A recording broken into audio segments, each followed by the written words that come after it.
Yeah, you can move it back. I don't what to figure it out. So, or you put it like, there you go. That'll be fine. I think we'll be fine there. Just understand it's going to hit some things. So.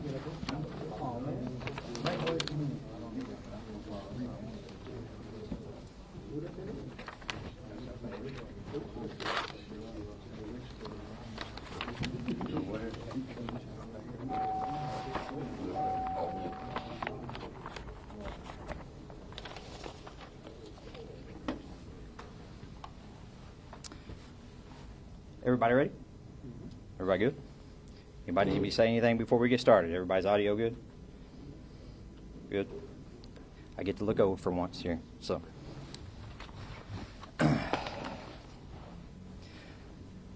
good evening, or good afternoon, I should say. I'm glad to have this opportunity here today to share my thoughts on the results of the report submitted by Green Research and Technology.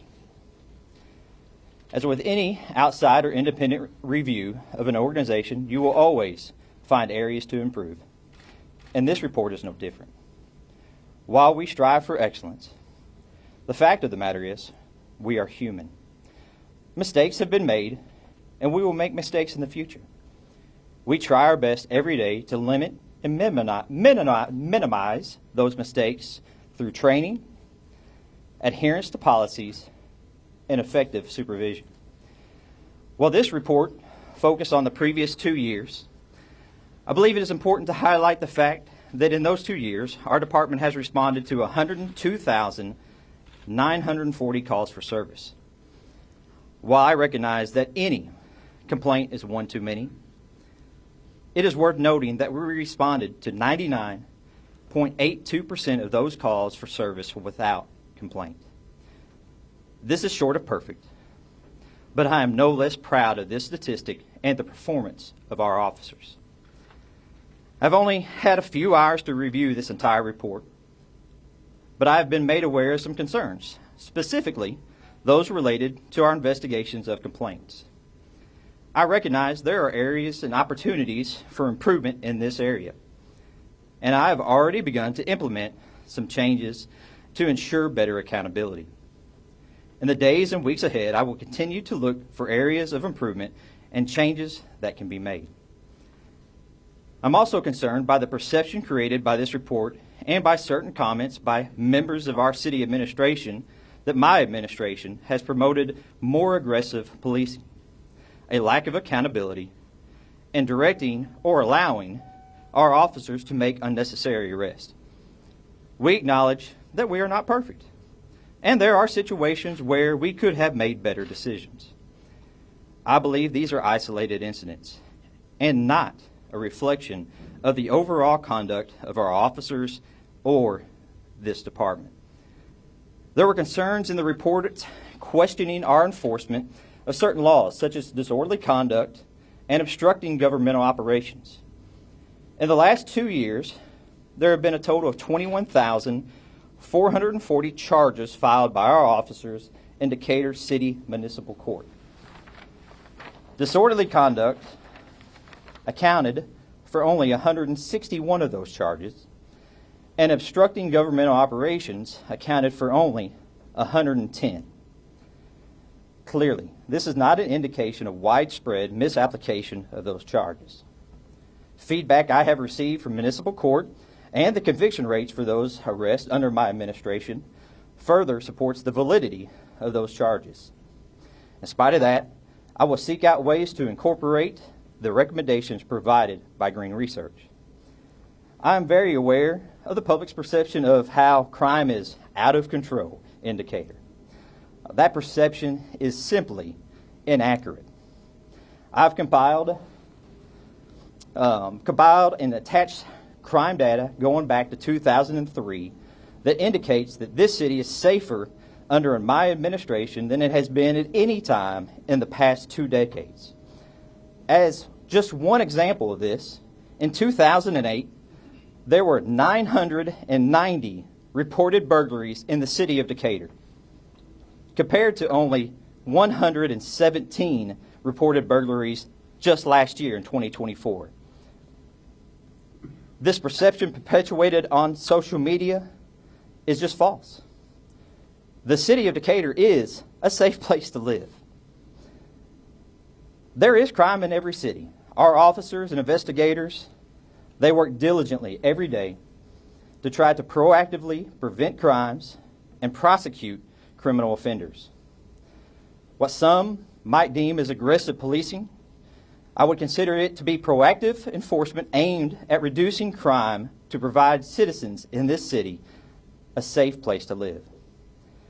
While I'll be thoroughly and diligently reviewing this report in search of areas of improvement, I am most proud of the fact that the report did not reveal any evidence or suggestion of systemic racism, civil rights violations, police brutality, corruption, or other widespread egregious conduct by members of this great department. One of the key concerns highlighted in the report involves communication. That is on me. I know where I have failed and can improve. We need to do better communication with our residents and within my department. Please know there are times that I wanted to share information with staff and citizens, but court actions prevented some of that. Legal matters prevented me, as your chief, from sharing those details. I will always abide by the law to protect our citizens. However, I commit to doing a better job of working with each of the citizens and you guys to keep them informed and updated.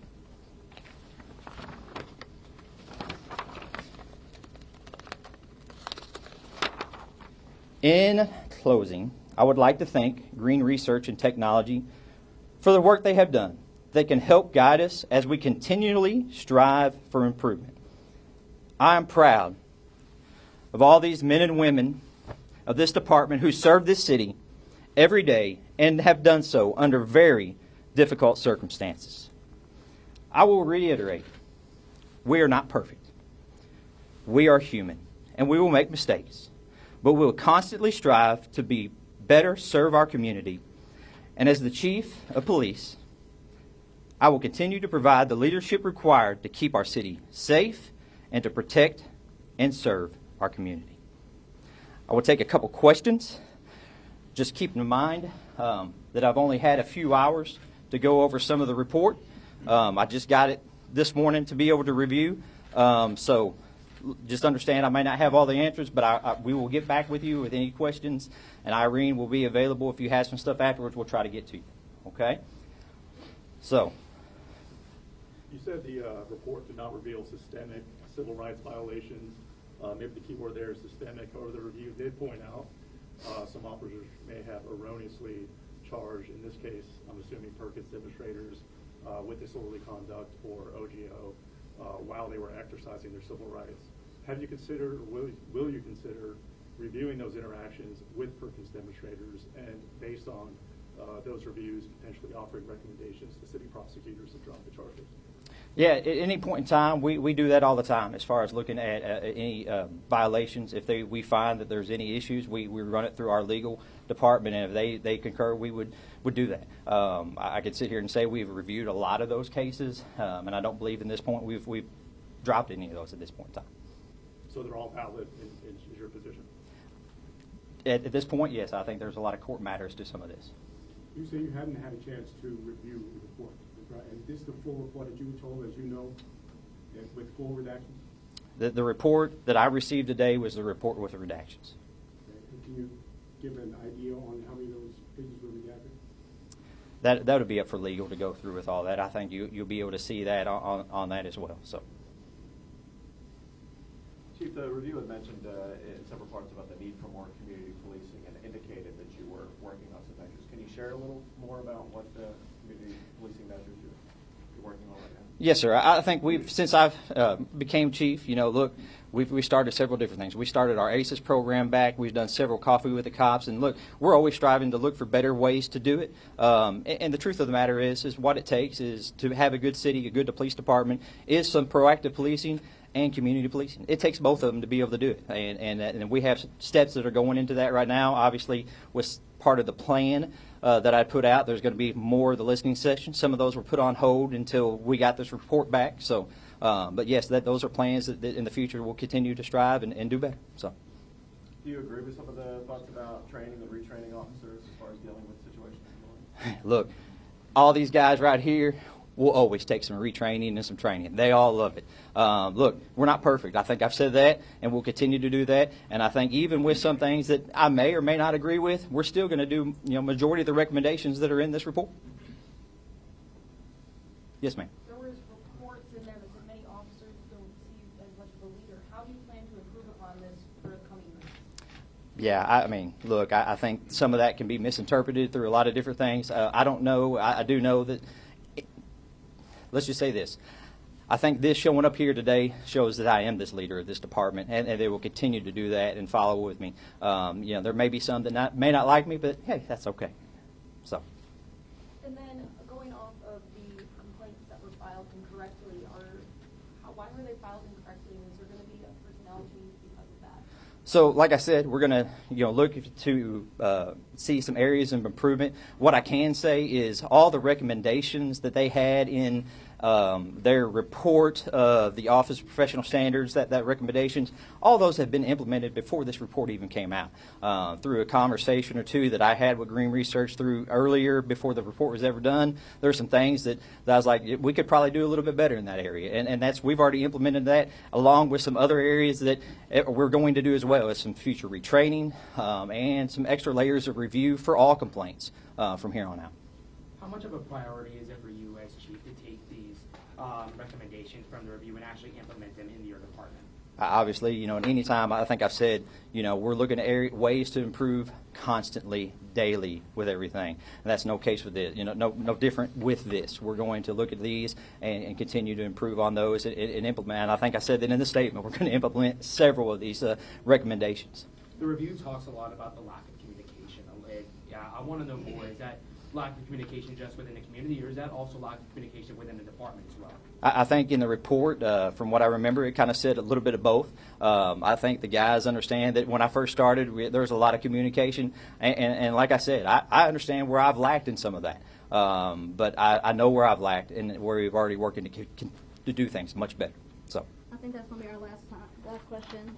I have copies of his statement. Did you have anything else to add? No, we'll have. I've made a couple tweaks from that one. Okay. So what we will have is we will post my statement on our Facebook page, so you guys will be able to get that from there. And then we will also have made available the stats that were over here, kind of showcasing some of the crime data from that. We'll have that available for you guys as well. I'm not for sure if we'll put that on our Facebook page or I'll have her send that out to the press, okay? I appreciate you guys. Thank you for this opportunity, and you all have a great day.